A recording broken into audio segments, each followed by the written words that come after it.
Chaque matin, ils sont 8 à embaucher. Un badge sur la poitrine avec leur nom et des postes de travail dédiés. Ici, ces personnes en situation de handicap n'ont plus le sentiment de travailler pour les ZAT, mais pour Armor. Un petit plus qui fait la différence. Ça change, c'est important de découvrir d'autres choses. Et puis de connaître d'autres personnes, c'est important, quoi. Ça me plaît parce que j'aime bien le contact avec les autres, le contact aussi un peu avec l'extérieur. Cela correspond en fait à des travailleurs qui n'auraient pas l'opportunité normalement d'être en milieu ordinaire, donc dans une entreprise. Ça correspond aussi bien à des personnes vieillissantes qu'à des personnes ayant des pathologies ou des handicaps plus lourds. On parle souvent de dextérité, donc les personnes qui n'ont pas forcément une dextérité fine peuvent venir dans cet atelier.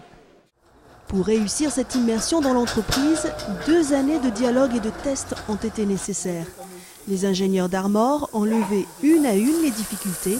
Ergonomie des postes, répartition du travail, outillage, packaging, tout a été repensé pour une nouvelle ligne de production.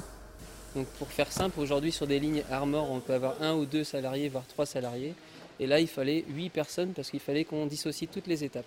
Donc l'idée était de simplifier au maximum les étapes et donc on s'est dit qu'est-ce qu'on peut faire pour éviter ces étapes de mise en boîte avec des calages carton qui sont assez difficiles au niveau manipulation. Et donc on a pensé à ajouter simplement un airbag à gonfler. Ça permet de sécuriser beaucoup mieux le produit dans son emballage et de simplifier au maximum le travail pour les travailleurs de Cat West. Donc aujourd'hui on a revu tous nos packaging en tenant compte de ça. 1 an plus tard, c'est un succès. Une vingtaine de travailleurs se relaient ici. Les objectifs de production sont atteints et pourraient même monter en puissance. Cette collaboration a ouvert la voie à de nouveaux projets communs. Les ZAT se mettent au recyclage. Ils collectent dorénavant les cartouches usagées provenant de toute la France.